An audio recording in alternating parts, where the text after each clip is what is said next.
일단 여기서 이제 중요한 거는 맨 처음에 이해를 해야 될 거는 민정수석이라는 데가 도대체 뭐 하는 데냐. 그래요. 네. 그거 진짜 부터 좀 알아야 될 거 아니에요? 네. 내가 참 민정이는 좋아하는데. 우리 아는 애 중에 수석이 있잖아. 그렇지. 그냥 그쪽은 남자니까 필요 없고. 알겠습니다. 난 민정이가 좋아. 그래. 역시. 민정수석의 이제 공식적인 업무가 뭐냐면 네. 그 국민 여론, 그 민심 동향을 파악하고 공직 사회 기강 관련 업무를 하는 거예요. 그러니까 감찰 같은 역할을 하고 법률 문제를 보좌하고 민원 업무를 담당하고 그 실질적으로는 청와대 직속인 감찰 조직이에요. 그러니까 감찰도 하고 인사도 하고 뭐 동향도 전달하고 거의 다 하는 거야. 그러니까 10개 비서관 중에서 어떻게 보면 비서관 중에 제일 비서실장 바로 아래. 가장 힘이 센, 그러니까 실권이 가장 센. 왜냐면 인사권도 가지고 있는 거고 인사 검증을 하니까. 그렇죠. 내부에서. 인사 검증도 하는 데다가 이제 감찰도 하고 뭐 이럴 수 있으니까. 그리고 이제 5개 그 사정기관이 있잖아. 네. 검찰, 경찰, 그리고 국세청, 감사원, 국정원. 이렇게 이제 5개 사정기관을 올라오는 보고를 다 받고 거기에서 올라온 보고를 토대로 뭔가 이렇게 수사 상황이나 뭐 이런 상황들도 조율하고. 그러니까 엄청나게 막강한. 그러네. 그렇기 때문에 검사들을 주로 갖다가 박은 게 실무적으로는 수사나 이런 것들을 이제 담당해본 사람이 가면 아무래도 이제 수사의 뭐 체계나 뭐 이런 여러 가지 사정들을 알기 때문에 그리고 이게 남들을 감찰하는 거는 수사를 많이 했던 사람들은 이제 유리한 면이 아무래도 있을 거 아닙니까?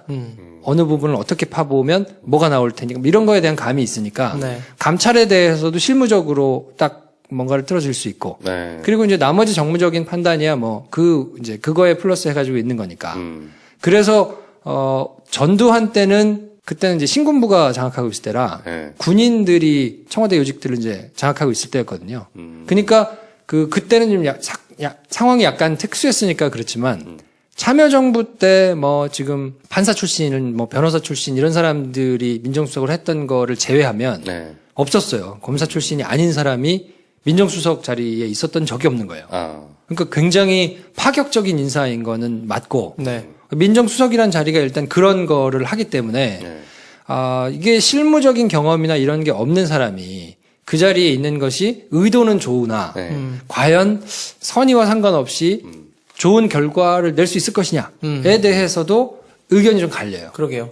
근데 일단은 저는 문재인 대통령이 청와대 내부의 어떤 구조나 권력 흐름이나 업무의 흐름에 대한 파악은 분명하기 때문에 그럼에도 불구하고 조국이란 분이 실무 경험이 없고 저도 물론 이제 약간 리서치를 하는 개념으로 파악은 잘할 수는 있는데 그걸 정무적 판단에서 사람을 부리는 거나 뭔가 하명을 하는 거를 잘할지는 그것도 다른 얘기잖아요. 다른 얘기죠. 근데 그럼에도 불구하고 아마 문재인 대통령이 그를 임명했다는 거는 뭔가 이제 민정수석에 대한 정의를 좀 새롭게 과거와 좀 다르게 해보자라는 취지로 한 게 아닌가. 저는 검찰 내지는 지금 검찰 그 사정 시스템에 대한 개혁을 누구보다 절실하게 원하고 있는 사람이 문재인 대통령이거든요. 어쨌든 그거에 대한 폐해도 직접적으로 자기가 당해봤고 특히나 국정원 관련해가지고는 국내 정치에 참여하는 것 때문에 본인이 그것에 대한 문제의식이 있기 때문에 이것만은 반드시 바꿔야 된다. 근데 그거에 보조를 맞춰가지고 이제 개혁을 한다고 처음에 생각을 하면 제가 생각하기에는 이게 불편부당하게 누구한테 편들지 않고 정말 그냥 공정하게 시스템을 구축하는 차원에서 그림을 그리고 설계를 하고 막 하는 사람으로는 아무 편도 아닌 사람이 적임자라고 생각하지 않았을까. 차라리 검찰 수석이 아닌 사람으로. 그래서 제 생각은 뭐 이건 아닐 수도 있는데 세팅을 하는 역할을 생각하고 있을 수 있겠다라는 생각은 들어요. 세팅을 하고 또 바뀔 수도 있다. 왜냐면 민정수석이 바뀔 수 있으니까 그렇죠. 혼자 전부 다 하는 건 아니니까. 그러면 그 다음에 실무적으로 할 때는 검찰 출신의 뭐 여기서는 새 정부의 기조는 검사 파견받았다가 다시 이렇게 뭐 우회적으로 하는 거 안 하겠다는 거 아니에요? 그러니까 검사 출신의 실무적으로 그거를 잘 조율할 수 있는 사람은 일단 큰 그림의 세팅을 하는 데 있어서는 조금 후순위로. 초기에 그러니까 민정수석이라는 자리의 역할과 범위와 어떤 한계를 새롭게 규정하기 위한 그 판을 새로 짜는 역할로 조국 민정수석을 임명한 게 아닌가. 왜냐면 지금 그 본인이 공약했던 것도 고비처를 만들겠다. 뭐 공수처를 만들겠다. 내지는 경찰과 검찰 수사권 기소권을 분리하겠다. 이게 사실은 엄청난 일이라서 헌법도 바꿔야 되는 일이고 입법사항이어서 국회의 협조도 받아야 되고 하는데 이거를 다른 나라의 사례를 잘 스크린 해가지고 거기서 우리한테 적합한 거 이런 것들을 잘 뽑아서 그 밑그림을 그리는 사람이 있어야 되는데 이게 아무래도 검사 출신이면 본전 생각할 거거든요. 그렇겠네요. 야, 내 후배들한테 이거 칼질을 해도 이렇게까지 싹 뺏어가지고 하면 내가 이거 천추의 검사들을 다 적으로 돌릴 텐데 네. 내지는 본인이 또 은연중에 가지고 있는 또 검사 출신이니까 네. 제가 아무래도 뭐 기자 출신이다 보니까 기자들에 대해서 그래도 짠한 마음을 좀 어느 정도 가지고 있는 면이 있을 거 아니에요. 네. 그래가지고 SBS 거를 다 못해가지고 그게 이 욕을 먹고 뭐 그런 게 있기 때문에 왜냐면 네. 너무 그 사정을 석석들이 아니까 네. 그 일반 사람들한테 욕을 먹는 게 뭐 맞는 게 있지만 야, 이게 현실적으로는 전혀 다른 얘기다라고 생각하는 게 또 있을 수 있거든요. 그렇죠. 그러니까 이제 그런 걸 다 고려해가지고 감안하다 보면 네. 그림을 그리는 데 있어서 아무래도 조금 한계가 있고. 그럴 수 있기 때문에 아예 그걸 초장에 잘라서 경찰 출신도 아니고 검사 출신도 아니고 심지어 변호사 출신도 아닌 대신에 법학에 대해서는 리서치를 하거나 다른 뭐 여러 해외에 대한 사례 이런 거를 잘 서치할 수 있는 사람.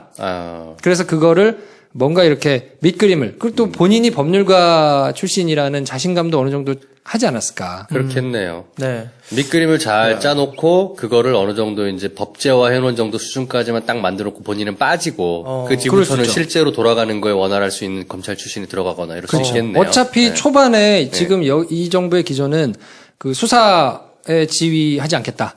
거기에 개입해가지고 통치 행위에 있어서 권력기관을 활용하지 않겠다라는 게 본인의 분명한 소신이기 때문에 네. 그렇다 그러면 지금 실무적으로 뭐 사정을 잘 할 수 있는 실무자를 데려다 앉혀놓는 것이 세팅을 하는 차원에서는 그렇게 크게 의미가 없을 수 있거든요. 그러니까 데려다 놓고 일단 밑그림을 잘 그린 다음에 네. 근데 밑그림을 그리는데도 본인의 뜻과 이 철학과 이런 게 있을 거 아니에요. 그렇겠죠. 그러니까 그런 걸 놓고 이 얘기를 했을 때 경찰, 검찰, 변호사 출신이다 보면 아무래도 그쪽에 뭔가 이런 게 들어갈 수 있거든요. 네. 네. 근데 그런 거 전혀 없이 정말 학구적인 자세로 뭔가 밑그림을 잘 한번 나랑 그려봅시다. 그리고 내가 민정수석이기도 했었고 비서실장이기도 했었고 나름의 이런 국정 경험이나 이런 거는 현실적으로 해봤으니 당신이 그림을 그려가지고 왔을 때 야 이거는 현실적이 좀 떨어집니다. 라고 할 수 있는 건 내가 하면 된다. 오케이. 라는 자신감의 발로도 어느 정도 있는 것 같고 네네. 그런 차원에서 보자 그러면 조국 교수하고의 인간적인 신뢰 또 그동안에 가지고 있는 조국 교수가 가지고 있는 뭐 여러 가지 소신이나 네. 이런 행적도 봤을 때 뭐 적절하다. 이 사람을 임명했을 때 네. 나하고 뭔가 검찰 개혁, 이 권력기관의 개혁에 있어서 큰 그림을 잘 그릴 수 있겠구나라고 생각을 하지 않았을까라는 생각을 해봅니다. 그러니까 저는 그러면서 약간 돗자리로 막 그 다음에 민정수석은 막 윤석열 검사 막 이런 사람 하는 거 아닌가? 윤석열 검사는 오히려 민정수석보다 다른 걸 시킬 수 있죠. 검찰총장 얘기가 나오더라고요. 뭐 그럴 수 있죠. 더 기수로는 한참 떨어지는데 네. 나이로는 13기들하고 뭐 동기거나 뭐 이러거든요. 네. 23기인데 13기들하고 동기니까 네. 굉장히 늦게 돼가지고 그렇죠. 지금 나이로는 그런데 모르겠어요 어떻게 될지. 하긴 김수남 검찰총장 이제 사의 표명하고 사표 수리됐고. 네. 수리되고 예. 김수남이 이제 16기니까 네. 그 이후에 이제 어떤 사람을 할 텐데 바로 윤석열한테 오기에는 제가 보기에는 하려면 할 수는 있는데 네.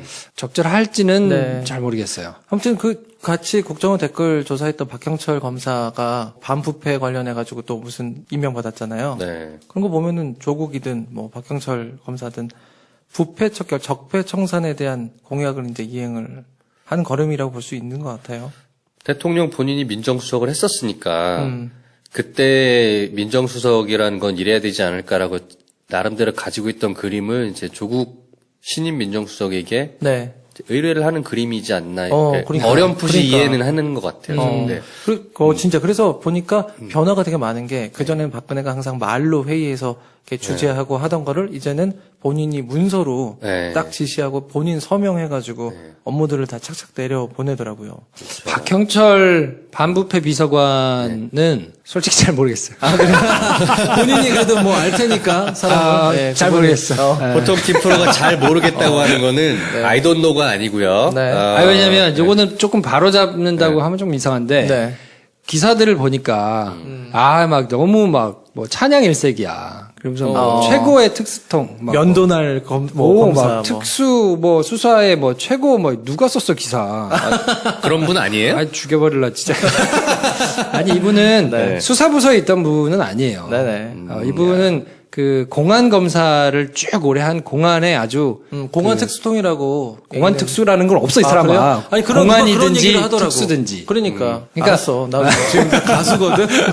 공안이거나 특수거나 이건 분리되어 있는 거예요. 네. 특수 수사를 이렇게 하는 그러니까 뭐 기업 수사를 하든지 큰 이제 범죄 수사를 하는 쪽이 이제 특수부고 공안은 크게 보면 네. 대공과 그 노동 뭐 노조 관련해 가지고 뭐 요걸로 크게 나눠져 있거든요. 네. 그러니까 뭐 공안 검사라고 하면 그 이제 북한이나 뭐 이런 쪽 관련해 가지고 수사를 하거나 아니면 뭐 이 노조 관련해 가지고 수사를 하거나 그게 이제 공안 1부는 대공, 공안 2부는 노동 이렇게 이제 크게 나눠져 있는데 박형철 검사는 지금 변호사죠.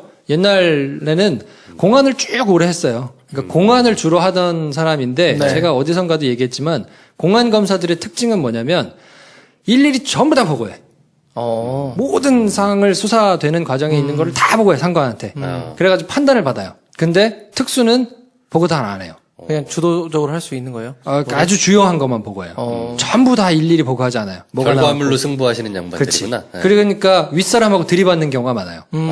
그래서 지난번에 그러니까 윤석열은 전형적인 이제 전통적인 특수통이고, 네. 그 이제 거기 특수부 검사들이 많이 붙었는데 공안 사건이다 보니까 뭐 선거 관련하니까 선거, 대공, 뭐 노동 요게 이제 공안의 가장 큰 수사 주제거든요. 네. 그러니까 공안 사건인데 수사를 특수수사 같이 해야 되니까 그 두 팀을 붙였는데 공안의 대표로 박형철이 갔고 이제 수사의 특수의 대표로는 이제 특수통 뭐 윤석열을 비롯해서 사람이 왔단 말이에요.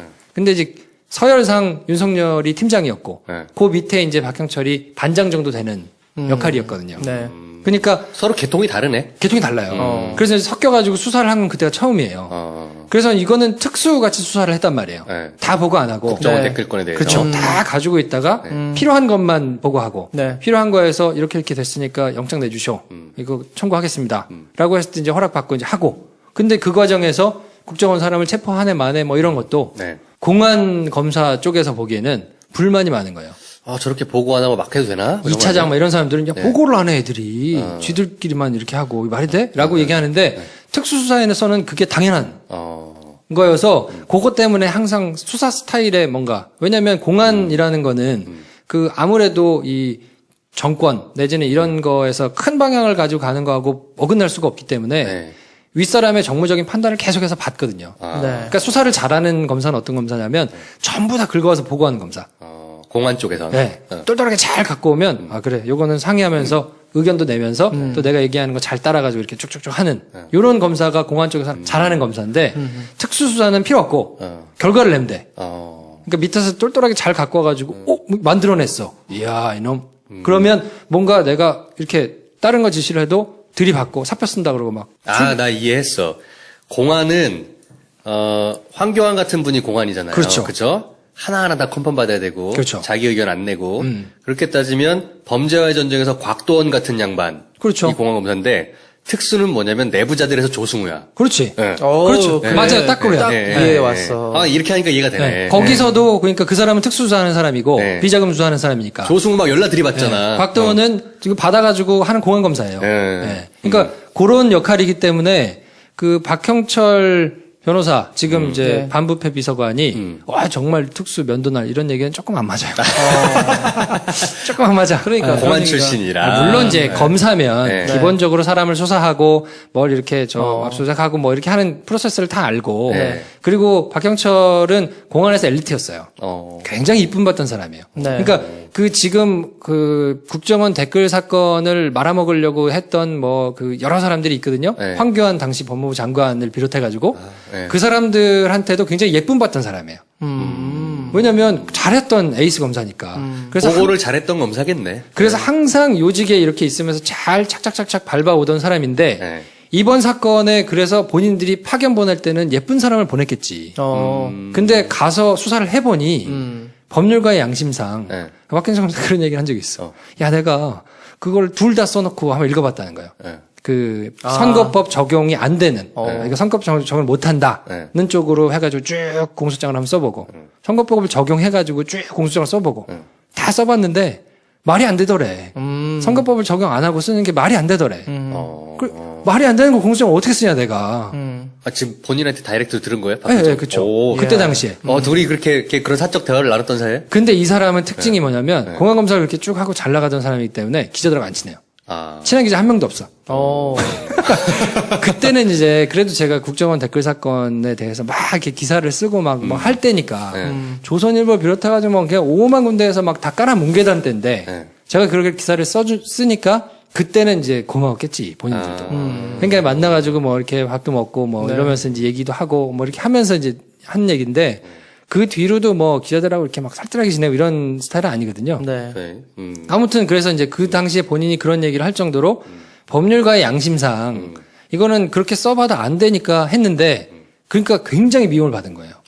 공안 쪽에서는.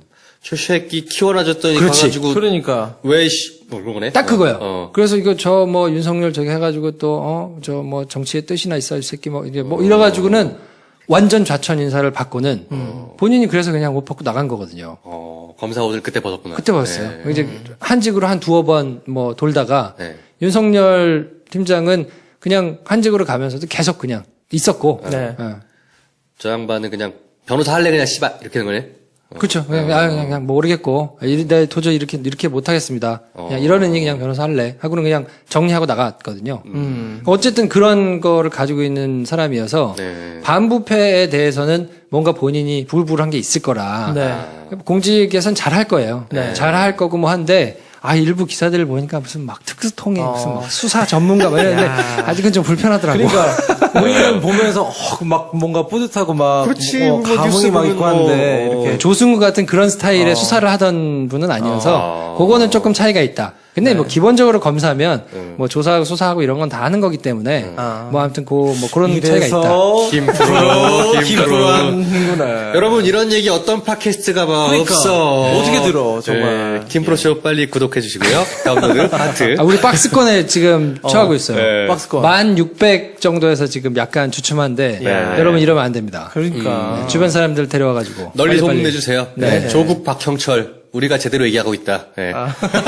그래서 아무튼 자질들은 두 분 다 제가 보기에는 제가 조국 교수는 한 번 인터뷰해 본 것 같아. 뭐 이렇게 막 친하게 뭐 이렇진 않아. 너무 이렇게 잘생겼어. 이렇게 안 만나본 사람이 없어. 그러니까 키도 크고 심지어 키도 커. 너무 잘생겼어. 그러니까 그래서 너무 갔는데 이게 뭔가 인간적으로 계속 이렇게 만나고 싶은 생각이 안 들 때마다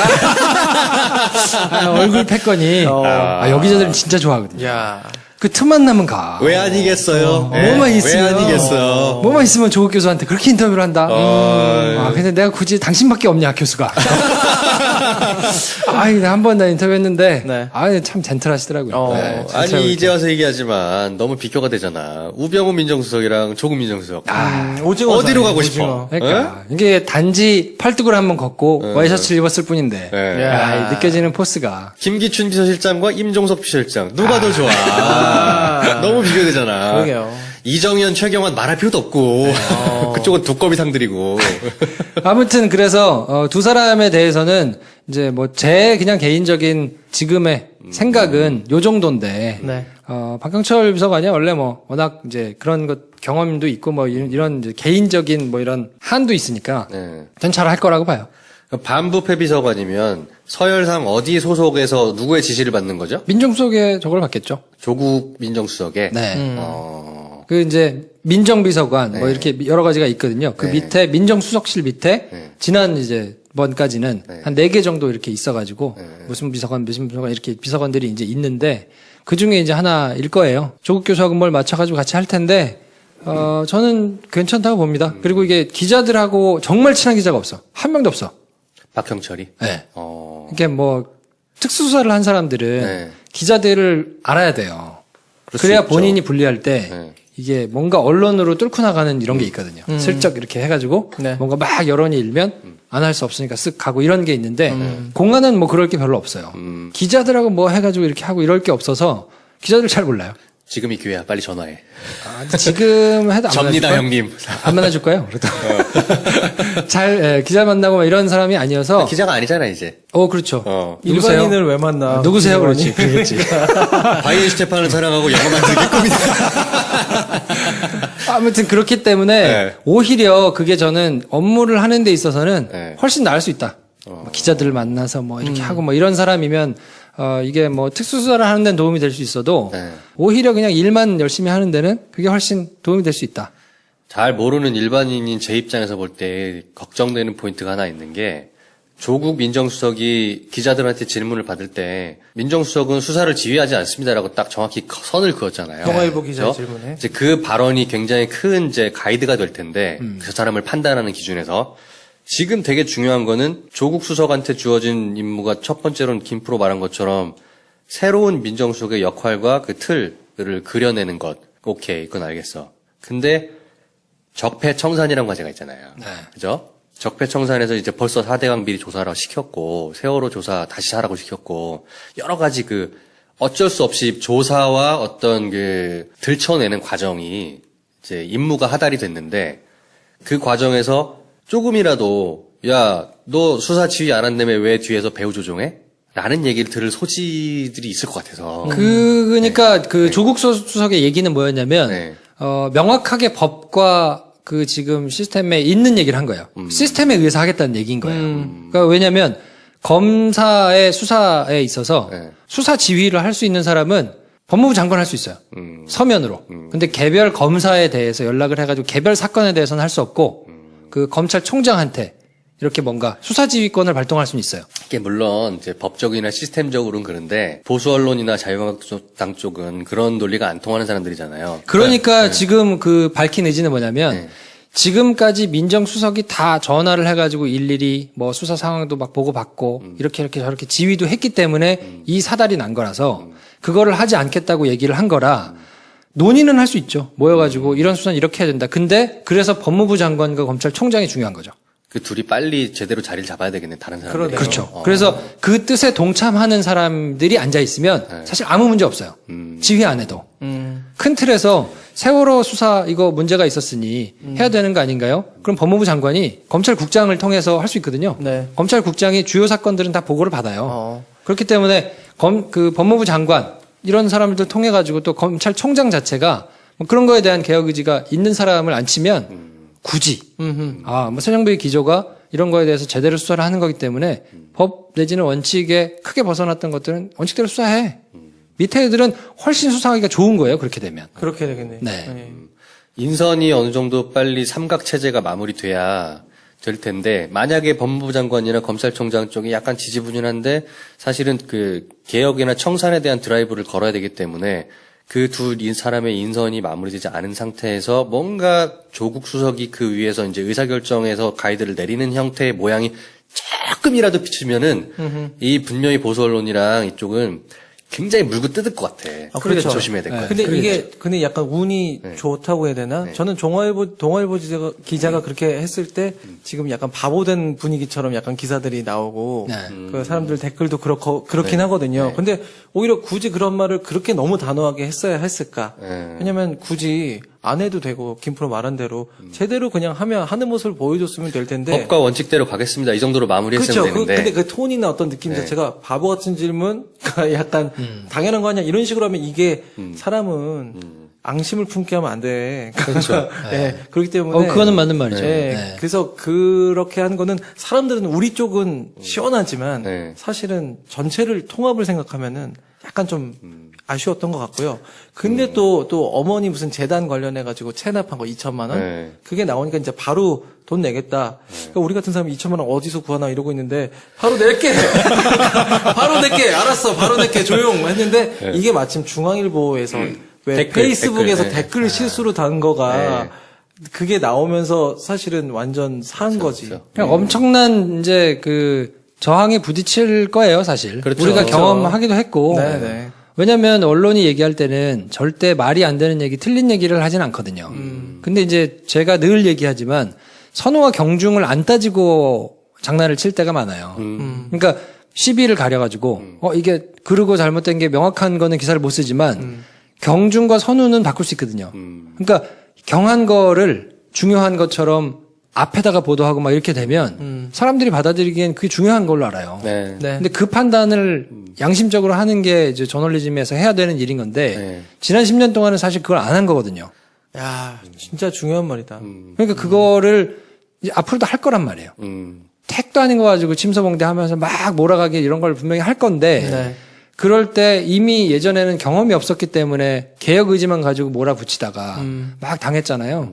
근데 그거를 이제 반면교사 삼아가지고 예전에 있었던 경험을 잘 미루어서 되게 지혜롭게 뭔가 이렇게 얼르고 달래면서 좀 가는 이런 테크닉을 좀 구사할 필요가 좀 있는 것 같긴 해요. 네, 그런 것 같습니다.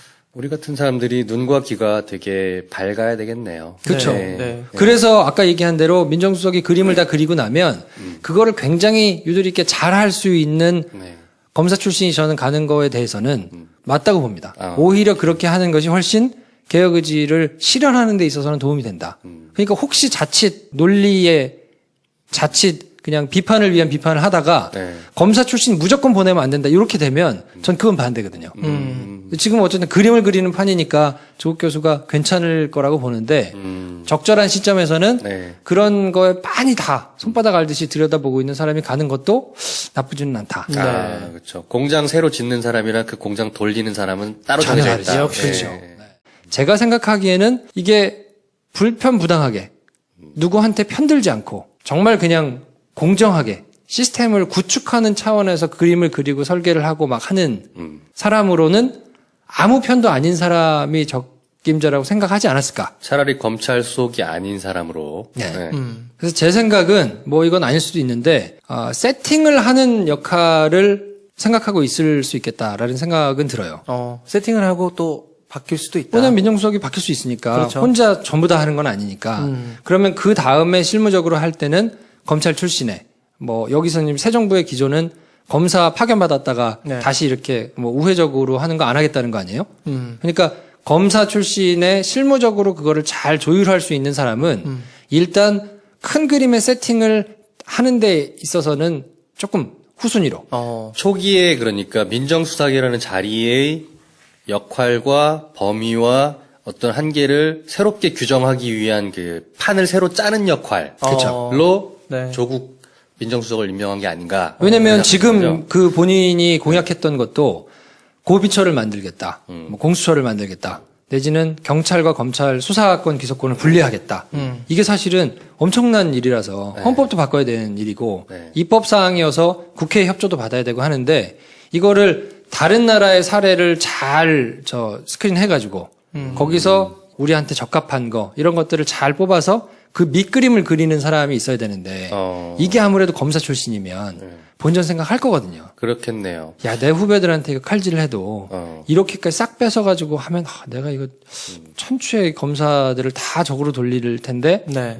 내지는 본인이 또 은연중에 가지고 있는 또 검사 출신이니까 네. 제가 아무래도 뭐 기자 출신이다 보니까 기자들에 대해서 그래도 짠한 마음을 좀 어느 정도 가지고 있는 면이 있을 거 아니에요. 네. 그래가지고 SBS 거는 다 못해가지고 그게 이 욕을 먹고 뭐 그런 게 있기 때문에 왜냐면 네. 너무 그 사정을 석석들이 아니까 네. 그 일반 사람들한테 욕을 먹는 게 뭐 맞는 게 있지만 야, 이게 현실적으로는 전혀 다른 얘기다라고 생각하는 게 또 있을 수 있거든요. 그렇죠. 그러니까 이제 그런 걸 다 고려해가지고 감안하다 보면 네. 그림을 그리는 데 있어서 아무래도 조금 한계가 있고. 그럴 수 있기 때문에 아예 그걸 초장에 잘라서 경찰 출신도 아니고 검사 출신도 아니고 심지어 변호사 출신도 아닌 대신에 법학에 대해서는 리서치를 하거나 다른 뭐 여러 해외에 대한 사례 이런 거를 잘 서치할 수 있는 사람.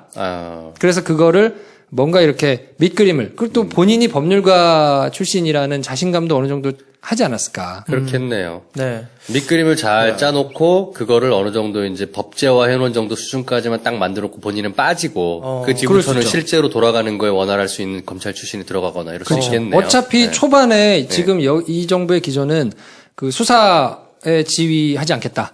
거기에 개입해가지고 통치 행위에 있어서 권력기관을 활용하지 않겠다라는 게 본인의 분명한 소신이기 때문에 네. 그렇다 그러면 지금 실무적으로 뭐 사정을 잘 할 수 있는 실무자를 데려다 앉혀놓는 것이 세팅을 하는 차원에서는 그렇게 크게 의미가 없을 수 있거든요. 그러니까 데려다 놓고 일단 밑그림을 잘 그린 다음에 네. 근데 밑그림을 그리는데도 본인의 뜻과 이 철학과 이런 게 있을 거 아니에요. 그렇겠죠. 그러니까 그런 걸 놓고 이 얘기를 했을 때 경찰, 검찰, 변호사 출신이다 보면 아무래도 그쪽에 뭔가 이런 게 들어갈 수 있거든요. 네. 근데 그런 거 전혀 없이 정말 학구적인 자세로 뭔가 밑그림을 잘 한번 나랑 그려봅시다. 그리고 내가 민정수석이기도 했었고 비서실장이기도 했었고 아니야 뭐 이제 그거에 플러스 해가지고 있는 거니까. 그래서 전두환 때는 그때는 이제 신군부가 장악하고 있을 때라 네. 군인들이 청와대 요직들을 이제 장악하고 있을 때였거든요. 그러니까 그때는 좀 상황이 약간 특수했으니까 그렇지만 참여정부 때 뭐 지금 판사 출신, 뭐 변호사 출신 이런 사람들이 민정수석을 했던 거를 제외하면 네. 없었어요. 검사 출신이 아닌 사람이 민정수석 자리에 있었던 적이 없는 거예요. 아. 그러니까 굉장히 파격적인 인사인 거는 맞고 네. 민정수석이란 자리가 일단 그런 거를 하기 때문에 네. 이게 실무적인 경험이나 이런 게 없는 사람이 그 자리에 있는 것이 의도는 좋으나 네. 과연 선의와 상관없이 좋은 결과를 낼 수 있을 것이냐에 대해서도 의견이 좀 갈려요. 그러게요.